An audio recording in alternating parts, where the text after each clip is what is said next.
is China really becoming investable once again? Uninvestable was sort of the tag back in 2021, but it does seem like the narrative is pretty sizably shifting now. It brings me back to this conversation we had during our subscriber event last week with Shuli Ren, saying, how did China go from uninvestable to irresistible, right? I love that. And a lot of it has to do with the whole theme of self-sufficiency, right? This whole AI innovation, the breakthroughs that we're seeing. First it was DeepSeek, and now you're seeing that second wave of it when it comes to Alibaba and the like. And she says, look, AI can actually be still, competitive against the U.S. if China stays practical, right? When they don't need the most high-end chips. They can use what they have now and still be able to come through with a lot of innovation and technology, and that's really kind of the narrative. That's sort of interesting as well, because I think a long time the story around China was that, yes, they had AI, but they didn't have access to that high-end technology. But now we're hearing more and more breakthroughs in terms of their semiconductors that have specific use cases.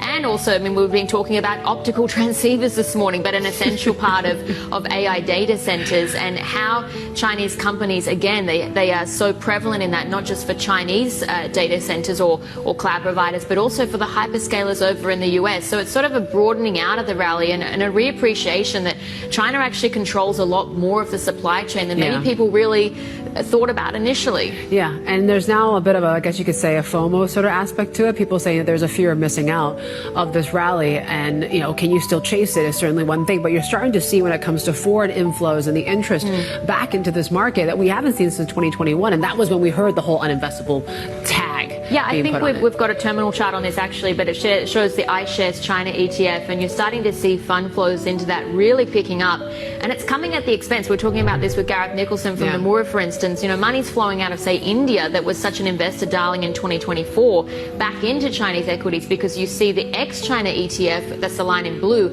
and that's trending down. So as investors go back into China, where are they taking their money from? And as well, you've been discussing this morning, maybe we're not talking so much about the Mag 7 anymore, because you've got so many different acronyms that are being thrown around, so many different numbers. Is it 4? Is it 8? Is it 12? The point is that sort of the shine seems to have come off the Mag 7 as we know it just a little bit. Yeah, is the Mag 7 still the best representation in terms of AI, right? That's the lingering question here. But you could say that when it comes to China too, right? There's so many sort of themes and names, as you say, optical transceivers that we can look into.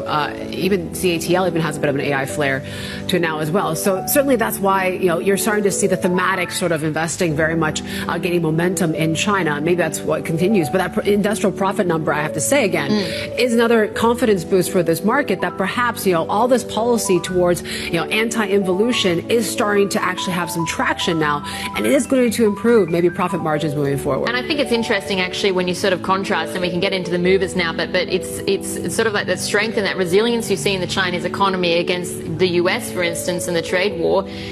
You're actually seeing sort of concerns building, and that's why you're going back into havens like gold, for instance. It's rising again this morning, touching a record, but it is that haven demand. You've got those US shutdown concerns, and that's really feeding into the narrative around that. But you can take a look at how gold is trending today. Again, going back to what Gareth Nicholson was saying from Nomura, he's very optimistic on silver, and he's saying that the chase is on going back to the 2011 peak for that. Yeah, I think silver's kind of